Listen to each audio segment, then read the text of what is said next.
안녕하십니까. 라디오 오늘입니다. 고위공직자 범죄수사처 공수처법 개정안이 오늘 국회 법사위를 통과했습니다. 더불어민주당은 오늘 오전 법사위 안건조정위와 전체 회의를 열어 공수처법 개정안을 처리했는데요. 국민의힘 소속 의원들이 고성을 내면서 막았었지만은 수적 열세에 무력했습니다. 국민의힘 의원들은 날치기도 이런 날치기가 없다. 대명천재 이런 독재가 있을 수 없다며 항의를 거듭했습니다만은 더불어민주당의 독주를 막기에는 역부족이었습니다. 정기국회 마지막 본회의를 하루 앞둔 오늘인데요. 공수처법 개정안뿐 아니라 공정경제 3법, 국정원법 개정안, 대북전단 살포 금지법 여러 법안이 여야의 이견 속에 치열하게 대립하고 있습니다. 여야의 합의는 이미 물 건너간 것 같은데요. 정기국회 종료를 하루 앞둔 여야, 잠시 후 최영일의 시사 따라잡기에서 자세히 알아보도록 하겠습니다. 12월 8일 화요일 라디오 오늘입니다. 광고 듣고 시작하죠.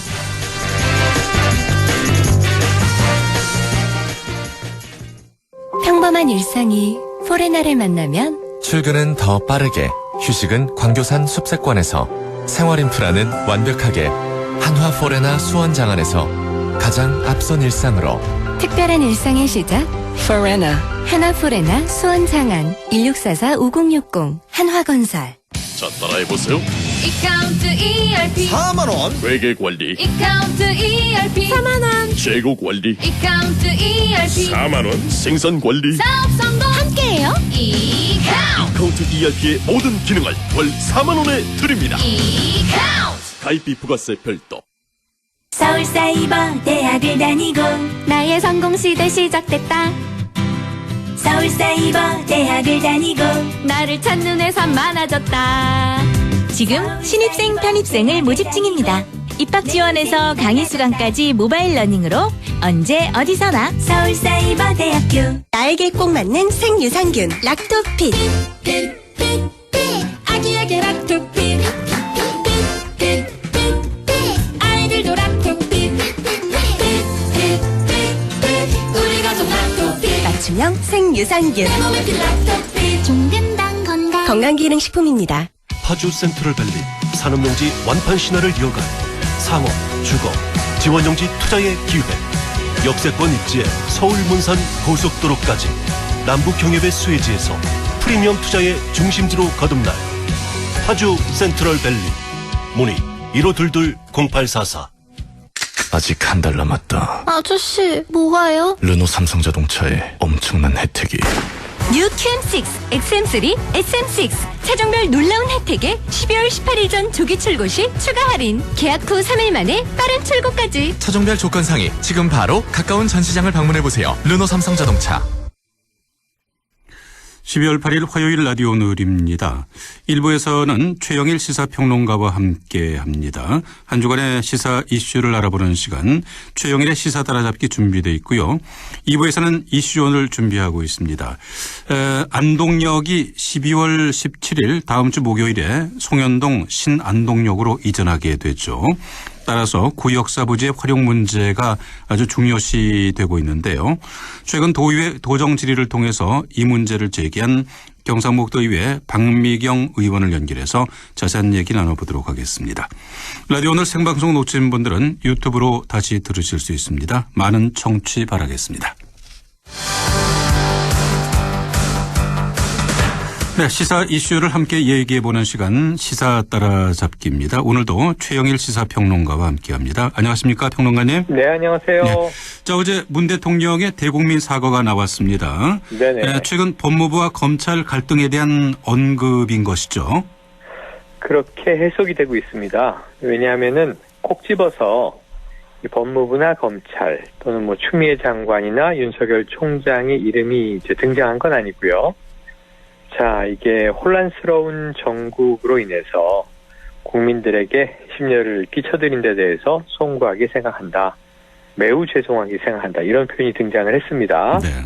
어제 수석보좌관 회의에서 이제 대통령이 이제 언급을 한 말인데, 이 지난해에도 이 조국 전 장관 사태가 거의 뭐 여름부터 겨울까지 시끌시끌한 상황에서 문재인 대통령이 이렇게 이제 국민들에 대한 이 송구함 표현한 적이 있었습니다. 당시에도 이제 사과다, 이렇게 대국민 사과다, 사실상의 사과다, 이렇게 이제 해석들을 했었고요. 네. 다만 야당은 뭐 이 사과의 내용이 없지 않냐라고 또 비판을 하기도 했어요. 이번에도 이 방식은 같습니다. 자, 이렇게 혼란스러운 정국으로 국민들에게 심려를 끼쳐드리는 데 대해서 매우 죄송하다. 이것이 이제 이 주요 내용이 구체적으로 언급되진 않았지만 대통령이 국민들에게 이렇게 사과까지 할 미안함은 무엇인가? 바로 이 법무부와 검찰의 이제 갈등 때문이다. 이렇게 이제 다 해석이 됐고요. 네. 다만 이걸 이제 구체적으로 언급하게 되면 또 이제 누구의 편을 대통령이 인사권자가 들었는가? 또는 이제 이 대통령이 뭐 수사나 재판의 가이드라인을 주는 것은 아닌가? 예. 그런데다가 또 내일 모레는 징계위, 헌정사상 초유의 그렇죠. 검찰총장 징계위가 열리지 않습니까? 네. 그 청와대는 상당히 이제 거기 어떤 그 영향을 주는 것은 조금 이제 꺼리는 대목이 크고요. 네.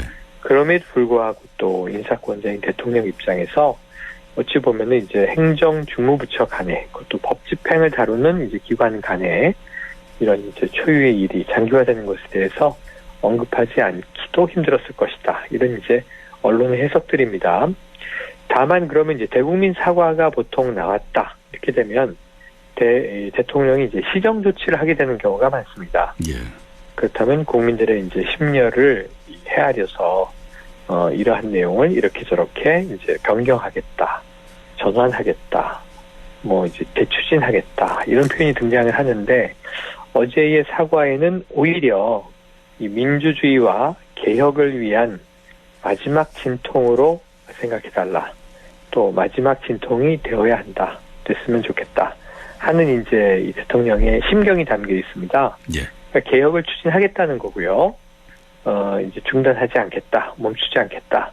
이 개혁은 이제 대통령 1호 공약이 바로 공수처 신설과 검찰 개혁이 되겠습니다. 예. 예, 그러니까 이제 굳이 이제 이 법무부에 힘을 실지는 않았지만 징계위뿐 아니고 검찰 개혁은 강도 높게 계속하겠다.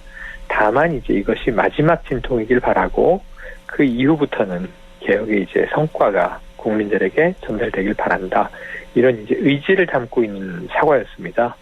그래서 이제 이 대통령의 의지는 충분히 표현이 됐고 이것은 이낙연 민주당 대표의 의지도 최근에 자가격리 끝내고 지금 이제 내일 정기국회 마지막 본회의에서 여러 중요한 개혁 입법들을 반드시 관철해내겠다는 또 의지를 보이지 않았습니까? 그렇죠. 그래서 이제 지금 이제 오늘도 국회에서는 여야 간에 또 이제 일종의 격돌이 벌어지고 있는 상황인데요. 예. 이런 부분에 대해서는 지금 뭐 지지율이 많이 하락하긴 했지만 여기에 대해서도 오늘 또 대통령은 언급을 했습니다. 이 지지율이 많이 떨어진 것에 대해서 국민 민심에 대해서 예. 엄중하게 받아들이고 있고 이 부분에 대해서 더 노력할 것이다. 이런 이제 취재 메시지가 나왔는데 여기서 이제 더 노력한다고 하는 것은 결국은 이제 정부의 시작에 취임 때 약속했던 과제들을 예. 반드시 이제 이뤄내겠다라고 하는 의지여서 지금 연말 정국은 여야 간에는 아주 이제 지금 뜨거운 상황이고 상당히 팽팽한 상황으로 흘러가고 있습니다. 그렇습니다. 공수처법 개정안은 결국 오늘 법사위를 통과했습니다. 네네. 여당의 강행은 뭐 예상된 일 아니겠습니까? 예상된 일임에도 불구하고 또 야당 입장에서는 한 일견으로는 무기력함에 대한 분노감이 분명히 있고요. 예. 또 한 가지는 어쨌든 이제 이 정부의 개혁안, 여당의 개혁안에 대해서 야당은 반대 입장이 명확하기 때문에 뭐 이제 위헌의 여지까지도 있다 이렇게 보는 입장이기 때문에 여기에 대해서는 또 이제 들러리를 설 수 없다라는 절박감도 있습니다. 네. 또 내년 4월이면은 이제 서울시장, 부산시장 재보선도 있고요, 격돌이. 예. 또 이제 1년 반도 채 남지 않은 1년여 남은 내후년 3월에 대선도 있습니다. 의석 분포에서는 상당히 이제 야당이 밀리지만 정치는 숫자로 하는 게 아니다. 야당이 또 늘 해오던 이야기이기도 해요. 그리고 그동안 이제 이 의석의 과반 이상 점하고 있는 여당 입장에서도 야당의 눈치를 상당히 보면서 가급적이면 이제 합의를 이루기 위한 노력을 많이 했거든요. 예. 이런 부분 때문에 민주당의 김태년 원내대표는 뭐 지지자들과 당내 일각에서 좀 거센 비판을 받고 있기도 합니다. 그 원내대표 마음대로 이렇게 이제 개혁 과제에 시간을 질질 끌면 어떡하느냐. 네. 이제 애꿎은 또 이제 내부 비판을 받고 있었던 상황인데, 이 민주당도 더 이상 기다릴 수 없는 상황이 됐고, 야당은 막을 수 없지만 또 막아야만 하는 그런 상황이 됐고, 오늘 말씀하신 대로 법사위는 2시간 만에 통과 처리가 됐거든요. 네. 근데 야당은 또 할 수 있는 건 다 했어요. 자, 안건 심사를 위한 소위원회를 꾸려야 한다. 이렇게 이제 절차적인 주장을 해서 꾸렸습니다. 6명이거든요, 이 조정위원이. 예. 법사위 내에서 공수처법 개정안을 다루기 위한 이제 소위원회가 열렸는데, 이 6명 중에 과반이 넘어야만 통과가 되는 겁니다. 민주당 의원 3명이죠. 네. 야당 의원 3명. 그러면은 야당이 여기서 좀 이 어떤 저지를 하고 나설 수 있지 않을까. 그런데 이 최강욱 열린민주당 대표가 법사위원으로 사보임을 했어요. 김진애 의원하고 이제 바꿨는데 이유는 있습니다. 김진애 의원이 지금 이 확진자와 접촉을 하는 바람에 자가격리에 들어갔었거든요. 예. 이 사이에 이제 선수 교체를 하고 최강욱 대표가 법사위에 들어왔는데, 사실 자타공인 법률권 아니겠습니까? 그러니까 여기서는 이제 최강욱 열린민주당 대표가 야당 위원임에도 불구하고 민주당이 편을 들어서 예. 사실 안건 심사 소위원회는 너무 쉽게 그냥 통과돼 버렸습니다. 한 20여 분 만에 끝났고요. 예. 그리고 이제 이게 전체 회의에 회부됐는데, 윤호중 민주당 의원 법사위원장입니다. 자, 기립 표결하겠습니다 해서 이제 다 일어섰고요. 예. 민주당 의원들이죠. 야당 의원들은 이제 고성이 오갔습니다. 우리를 야당을 들러리로 만드는 행위 아니냐, 이래서는 안 된다. 또 일부 야당 의원이 이제 윤호중 법사위원장이 의사봉을 또 내리치는 걸 막기 위해서 손을 뻗었다가 이제 의사봉은 날아갔습니다. 이 어떤 그 힘겨루기의 와중에 윤호중 위원장은 결국 왼손으로 땅땅땅 하고 이제 가결을 선언했거든요. 예. 이게 2시간입니다. 그래서 법사위를 통과한 공수처법 개정안, 이 내용에 보면 야당이 이제 추천위원회에 2명의 이 위원을 선임해서 그동안 7명 중에 6명이 찬성을 해야 공수처장 후보가 선임될 수 있기 때문에 예. 지금까지 행사하던 4차례 회의에서 이제 비토권을 행사했었는데, 이게 이제 무력화됩니다. 물론 내일 법사위로 넘어야 합니다만, 법사위를 개정안이 넘게 되면 3분의 2 찬성으로 공수처장 후보를 뽑는 겁니다. 그렇죠. 그럼 7명 위원 중에는 5명만 예. 찬성을 하면 되는 거고요. 네. 그리고 이제 공수처에 여기서 일할 검사나 수사관을 뽑기가 이제 너무나 어렵다. 기준을 너무 높여놨다. 그랬는데 이제 이 그 10년 차 이상의 변호사에서 7년 차로 내렸고요.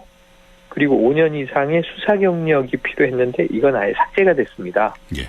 그러니까 사실은 7년 차 법조인이면 누구라도 공수처에 검사나 수사관으로 임명될 수 있는 이제 범위를 상당히 넓히는 이제 틀이 만들어졌고요. 네.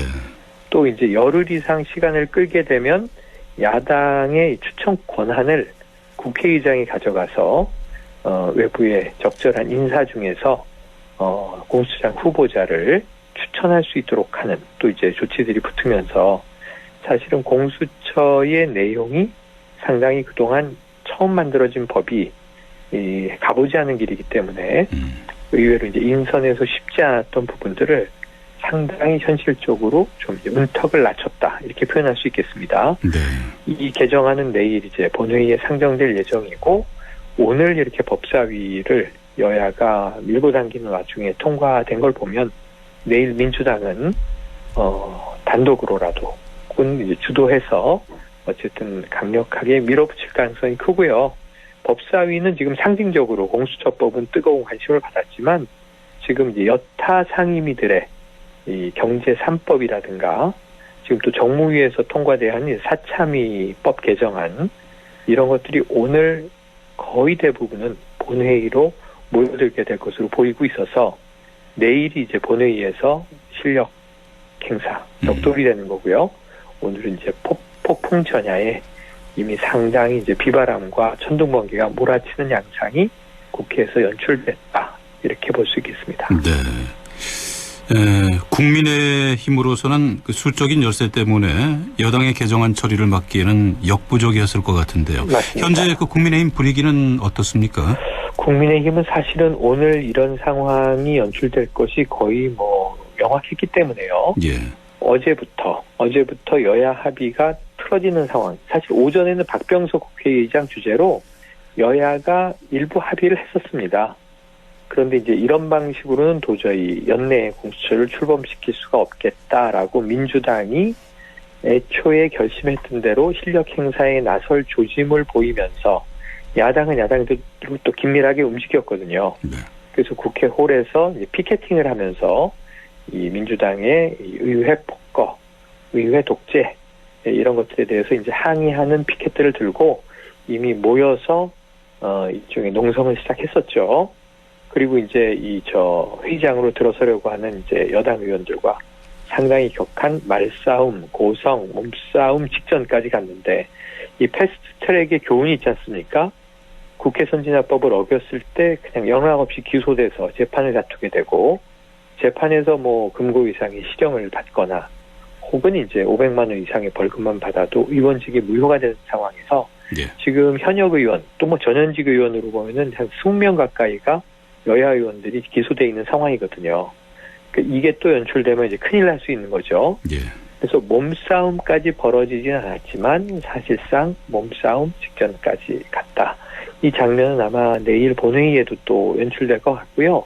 본회의에서 모든 이제 여당이 지금 원하고 있는 개혁 법안이 통과되기는 쉽지 않아 보입니다. 예.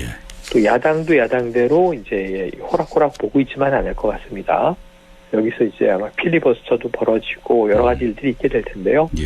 그래서 지금 이제 정기국회는 내일 본회의로 끝나지만 그 이후부터는 또 임시국회가 이미 소집이 돼 있습니다. 이런 모습을 이제 연말 언제까지 보게 될 것인지. 그럼에도 불구하고 지금 이제 수의 싸움으로 의석 싸움으로 이루어질 수밖에 없는 국회에서 민주당은 아마 이 연말에는 지금 이낙연 대표의 리더십이 검증돼 올라 있거든요. 예. 이 부분들도 지금 상당히 이낙연 대표가 너무 신중한 것 아니냐, 소수 야당에게 너무 끌려다니는 것 아니냐 하면서 네. 최근에 이 차기 대권주자 지지율도 상당히 이재명 경기지사가 지금 좀 선전을 하면서 그렇죠. 올라오고 있는 양상이었어요. 예. 이러한 여러 가지 복합적인 이유로 민주당은 아마 이 최소한 그동안 공언했던 개혁 법안들의 연말 통과는 어떻게든 이번 주에 상당히 좀 이루게 될 것 같습니다. 네. 자, 그야말로 폭풍이 휘몰아치는 것 같은 국회의 모습인데요. 그렇습니다. 그러면 연말 정국은 어떻게 흘러갈 것으로 전망됩니까? 파행이죠. 파행인데 파행의 과중에도 사실은 이게 그냥 싸우는 게 아니고요. 명분 싸움이고요. 예. 지금 최근에 이제 지지율을 보면 민주당이 이렇게 나오는 이유가 문재인 대통령의 국정 지지율이 역대 대통령들의 이 집권 4년차 지지율에 비하면 나쁘다고 볼 수는 없어요. 네. 높은 편이긴 한데 30%대도 문제는 이제 다른 대통령들이 항상 레임덕 이슈들이 크게 터지면서 많이 한 20%대 주저앉고 그랬던 경우가 많았던 거고요. 네. 이 문재인 정부 입장에서도 지금 콘크리트 지지율이라고 이야기했던 40%가 허물어진 건 상당히 좀 걱정이 큽니다.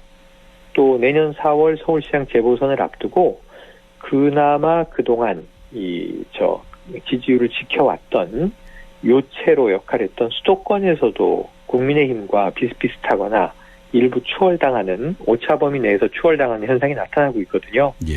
이대로는 좀 위험하다. 그래서 이제 이 여당의 리더십을 좀 강력하게 행사함으로써 최소한 반대층을 끌어들일 수는 없겠지만 일부 중도층과 그리고 이제 지지층 결집에 나설 수밖에 없는 상황으로 보여집니다.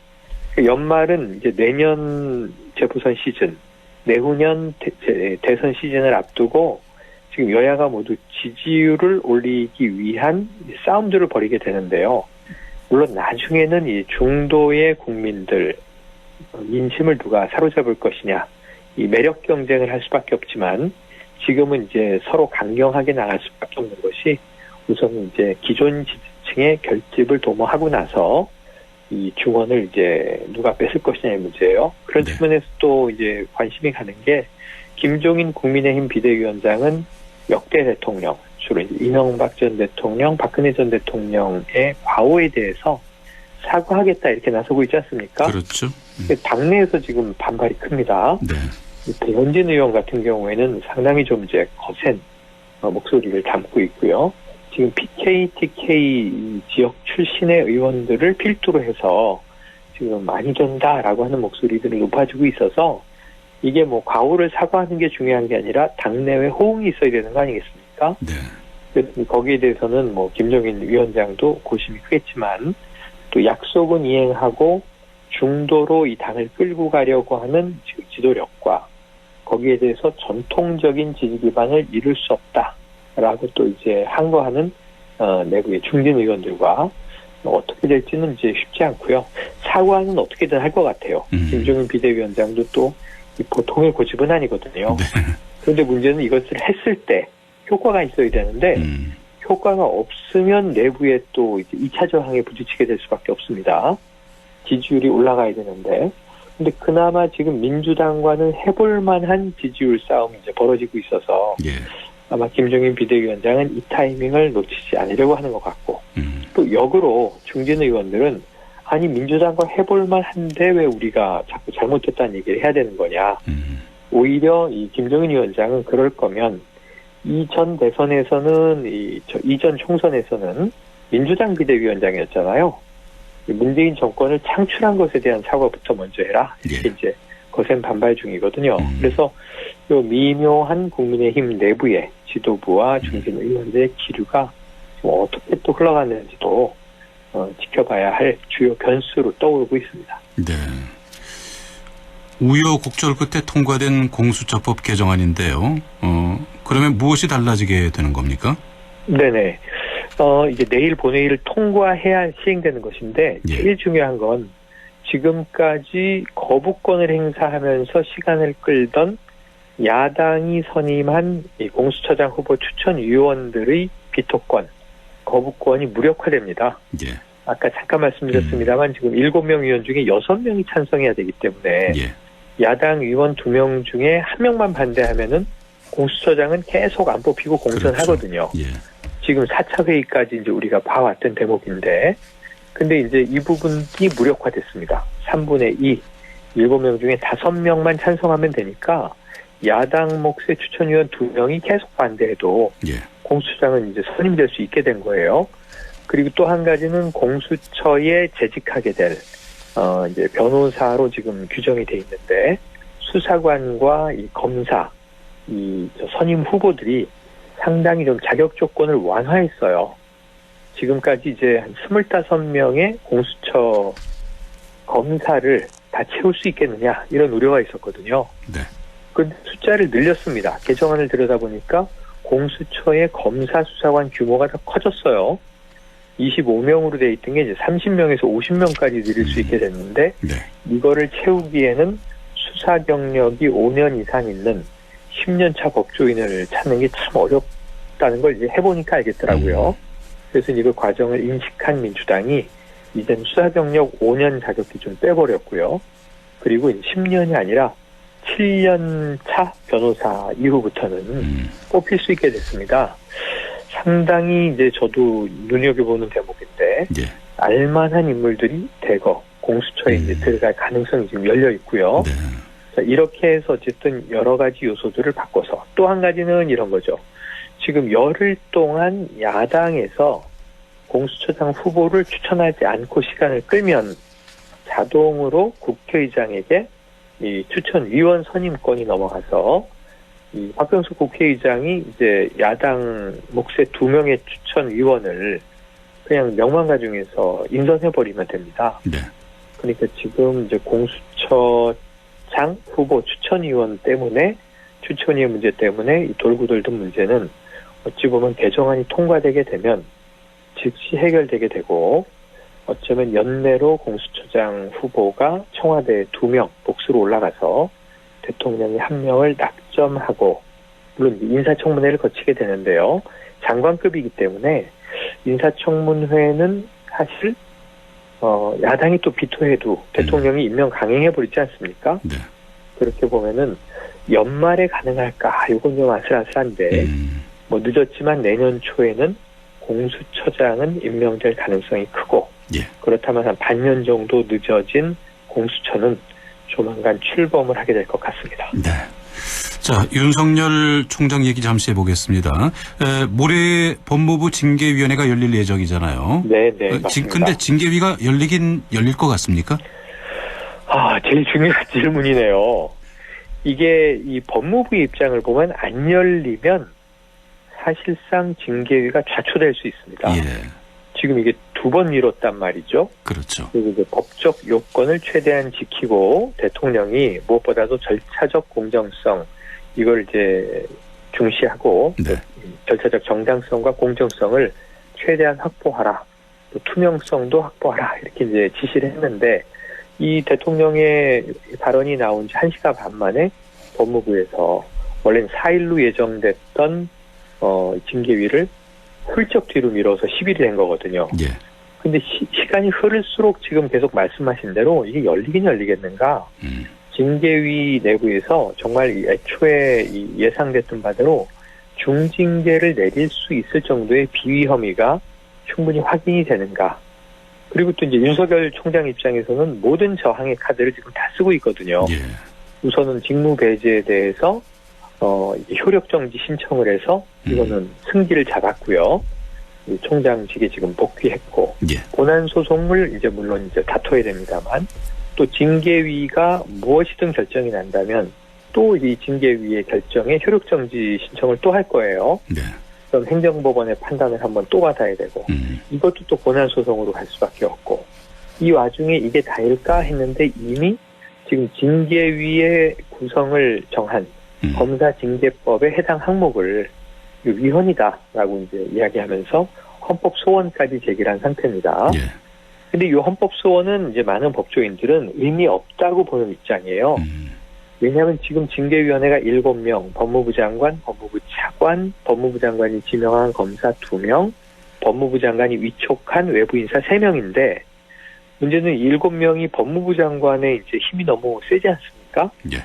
이게 위헌적이라는 이제 윤 총장 측의 입장인데 이 부분이 안 그래도 문제가 있다라고 판단이 돼서 지난 10월 달에 이미 개정이 됐습니다. 다만 입정된 이제 법률, 새로운 검사징계법, 여기에는 징계위원이 9명으로 되어 있고 이 9명 중에 또 중간 다수는 이 대한변협회장이 추천하게 돼 있어요. 예. 그러니까 법무부 장관의 이제 징계위에 대한 영향력이 좀 약화돼 있습니다. 네. 근데 이 부분이 내년 1월 20일에서야 시행이 되게 되는 거예요. 지금 참 애매한 기간이죠. 네. 윤 총장이 내가 지금 회부되는 징계위가 법무부 장관이 너무 영향력을 크게 행사한다라는 문제를 충분히 제기할 수 있지만 이 검사징계법 자체를 헌법소원을 내서 헌법소원이 다퉈지고 있는 과정에는 새로 개정된 법이 적용되고 있을 거거든요. 예. 그래서 이런 부분에 대해서는 헌법소원의 실효는 없을 것이다.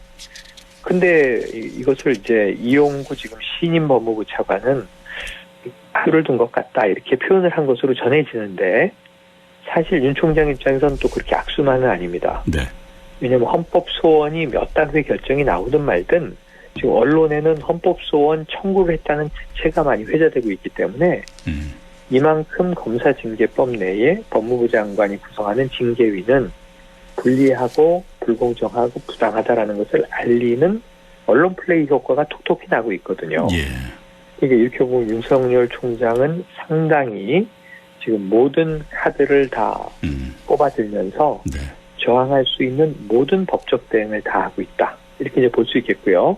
이런 측면에서는 법무부는 좀 여러 가지 이제 난감함을 가지고 있는데 징계위를 물러설 수는 없다는 게 이제 추미애 장관이 벌써 한 사나흘 전에 SNS에 올린 말입니다. 예. 검찰의 이 어떤 또 무소불위의 힘을 다시 한번 확인하면서 너무 무서워서 공포에 살이 떨리지만 나는 검찰 개혁의 길을 가겠노라 이렇게 이야기했고 동반 사퇴론도 거부. 이번에 이제 사개부처 개각에 법무부가 빠져 있지 않습니까? 예. 그러니까 이제 내일 모레 징계위는 열린다. 열린다는 말씀을 드리기 위해서 상당히 많은 설명을 네. 해야 하는 난감한 상황이 됐네요. 네, 자 오늘 여기까지 하겠습니다. 시사 네. 따라잡기 최영일 시사평론가와 함께했습니다. 감사합니다. 네, 고맙습니다. 라디오 오늘 1부는 여기까지고요. 잠시 후 2부에서 뵙겠습니다.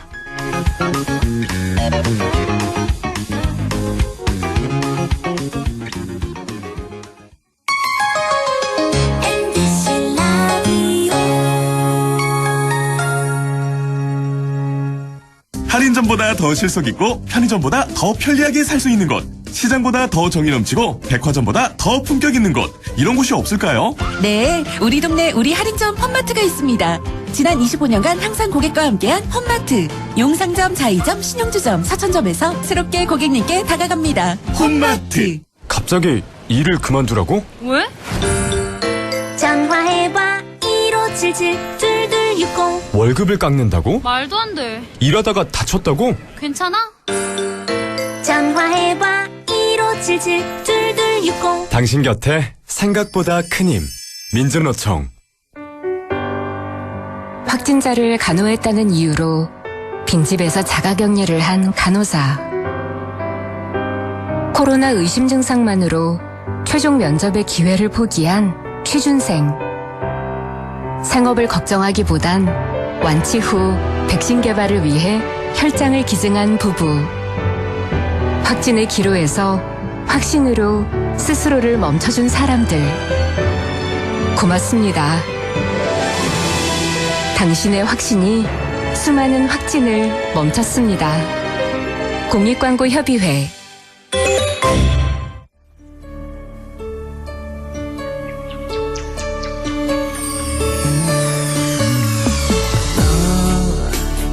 마음을 열어줘 다가가 나 속삭이도록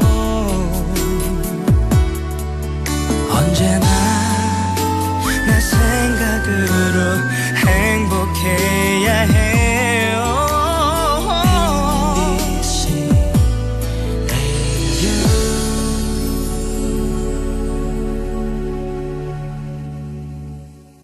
MBC MBC 라디오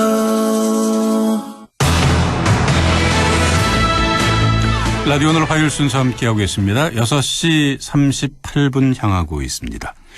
자, 2부에서는 이슈온을 준비하고 있습니다. 다음 주 목요일이죠. 12월 17일 안동역이 송현동 신안동역으로 이전하게 됩니다.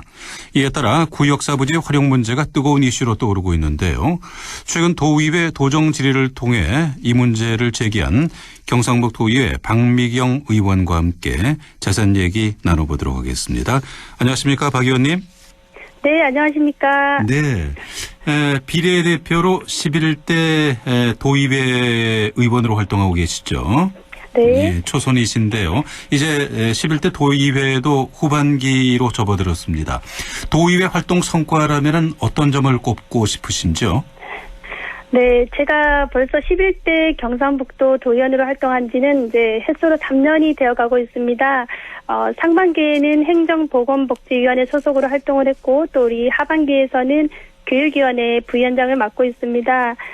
상임위원회 활동과 더불어서 그 감염병 대책특별위원회, 또 윤리특별위원회, 저출산 고령화 대책특별위원회, 또 지방소멸 대책특별위원회 등을 많은 활동을 하고 있습니다만은 가장 큰 그 의회 활동의 성과라고 하면 조례를 제정한 후에 그것들이 이제 정책으로 잘 이행될 수 있도록 지원하는 것이 그 성과이고 보람이라고 생각을 합니다.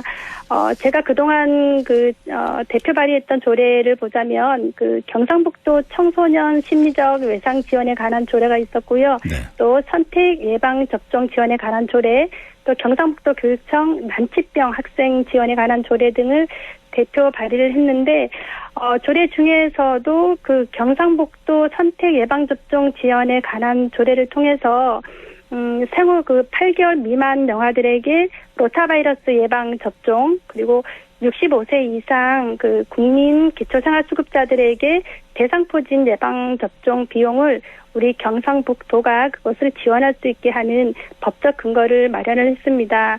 다행히도 올해부터 그 예산이 편성이 되었고, 다만 이번 도정 질문에서 제가 문제를 제기한 것처럼 경상북도에서 그 실제 그 대상자를 타 시도에 비해서 좀 너무 협소하게 잡고는 있고 적은 예산을 편성을 한 것이 문제이기만 하지만 또 이 사업이 첫 시행이 된 것에 큰 의의를 두고요. 네. 또 경상북도에서도 그 대상과 예산을 앞으로 점차 늘리겠다라고 약속을 한 만큼 저도 관심을 가지고 지켜볼 것입니다. 네. 저희가 이렇게 오늘 인터뷰 요청 드린 건 최근 도의회 본회의의 도정 질문을 통해서 안동 역사부지의 활용 문제를 짚어주셨잖아요. 네. 이 도정 질문을 통해서 이 문제를 제기한 이유가 있을 것 같은데요. 네, 지난 11월 30일이죠. 제가 그 320회 제2차 정례에서 도정 질문을 통해서 우리 안동 역사 부지 활용 문제를 제기했던 이유는 이번 달 17일로 예정된 그 안동역 이전 후에 자칫 잘못하면 여러 이유로 인해서 우리 해당 그 안동 역사 부지가 그 활용 계획조차도 확정되지 않은 채 오랫동안 또 방치되지 않을까. 또 그 자체로도 문제지만 또한 그 문화체육관광부에서 추진하고 있는 우리 지역 관광 거점 도시에 최종 안동이 선정이 되었지 않습니까? 네. 거기에 대한 지역 관광 거점 도시 사업에도 혹여나 장애가 되지 않을까라는 우려 때문이었습니다. 예. 그 철도 통계 연부에 따르면 2019년도에 그 안동역을 이용했던 승하차 그 모든 인원들을 보면은 한 52만 2천 명에 달합니다. 네. 계산을 하자면 매일 한 1,430명쯤 그 우리 안동역을 이용했다라고 볼 수 있는데요. 안동역이 이전을 하게 되면 그만큼 또 유동 인구가 줄어들게 될 것이고 또 지역의 상권도 함께 활력을 잃게 될 것은 분명한 것입니다. 그래서 우리 안동시 지역 관광 거점 도시가 사실 그 뭐 원룡교 또 원도심권 도산 권역 또 하회마을 권역 등 이렇게 3개 축으로 진행이 되고 있는데 이 중에서 원도심의 중심에 있는 안동역이 만약에 오랜 기간 동안 활용되지 않고 방치가 된다면 결국은 우리 원도심 축의 그 발전을 저해할 수 있게 되고 또 지역 관광 거점 도시 사업의 진행에 있어서도 큰 걸림돌이 되지 않을까. 또 이런 우려 때문에 우리 경상북도의 특별한 관심과 또 적극적인 그 TF팀을 요청을 하고자 도정 질문을 하게 되었습니다. 네. 네. 그 중앙선 폐선과 폐역 활용 방안에 대한 질의도 하셨는데요. 그 폐선과 폐역도 방치하면은 큰 문제가 될 수 있다는 말씀이시죠? 네, 맞습니다. 그 중앙선 복선 전철 건설 사업으로 인해서 그 충북 도담, 그 단양, 풍기 영주, 안동, 의성, 뭐 군위 영천역만 이렇게 남게 되는데요. 네. 나머지 안동 지역에 있는 그 옹천, 마사, 이하, 서지, 무릉, 운산 이런 역들은 폐역이 됩니다. 그 이에 따라서 이제 폐역과 더불어 폐선도 함께 발생을 하게 되는데 만약에 사람이 더 이상 오지 않는 그런 기차역이나 철로가 그대로 방치가 된다면 그 지역에 큰 골칫거리가 되겠죠. 그리고 미관상에도 좋지 않을 뿐더러 도민들의 안전에 있어서도 큰 위협이 될 가능성이 있습니다. 더군다나 우리 안동역처럼 이 폐역이 도심 한가운데에 있다면 더 큰 문제가 아닐 수 없습니다. 그래서 다시 한번 말씀드리지만 그 역사 부지 그 활용에 대해서 경상북도와 안동시는 하루빨리 그 대책을 세워야 하는 것은 분명한 것입니다. 네. 아직까지는 확정된 것이 없죠. 이런 면이 좀 답답한데요. 현재 경상북도나 안동시의 역사 부지 활용을 위한 그 준비나 지원 상황 어떻게 보고 계십니까? 예, 안동시와 각계에서 뭐 안동시 역사 부지 활용 문제에 대해서 많은 노력을 하고 있는 걸로 알고 있습니다. 그 지역 국회의원인 김영동 국회의원께서도 그 철도의 건설 및 그 철도 시설 유지 관리에 관한 법률 그 개정안을 발의하기도 했고 또 안동시장과 또 뭐 많은 정책 간담회도 개최를 하고 그런 노력을 하고 있는 걸로 알고 있고요. 또 경상북도에서도 이번 도정 질문을 통해서 그 폐선과 폐역을 정말 이렇게 주민 친화적인 공간 조성으로 이렇게 다각적인 활용 방안을 검토하겠다라는 그 이철우 도지사님의 말씀도 있었고요. 또 안동 역사 부지 활용 방안과 마련을 통해서 그 안동시와 또 인근에 있는 시군의 전문가들로 구성된 그 TF팀 또 혁신위원회를 구성하겠다라는 도 차원의 그 추진 의지 그리고 약속을 받았습니다. 네.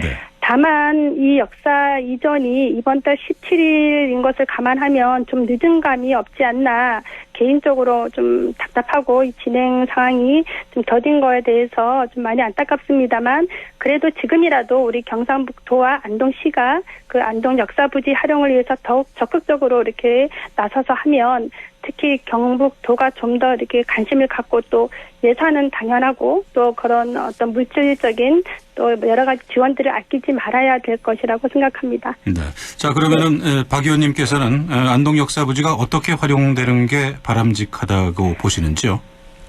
안동 역사 부지 활용에 대해서 가장 먼저 고민해야 될 것은 우선 우리 지역 주민들의 의견들을 하나로 모으는 것이라고 생각을 합니다. 따라서 안동시와 또 경상북도가 이렇게 공청회든 간담회든 여러 방법을 통해서 최선의 방안을 찾아가는 것이 제일 중요하겠죠. 그리고 개인적으로는 안동 역사 부지를 새로운 그 문화 관광 혁신 플랫폼으로 만들어야 된다고 보고요.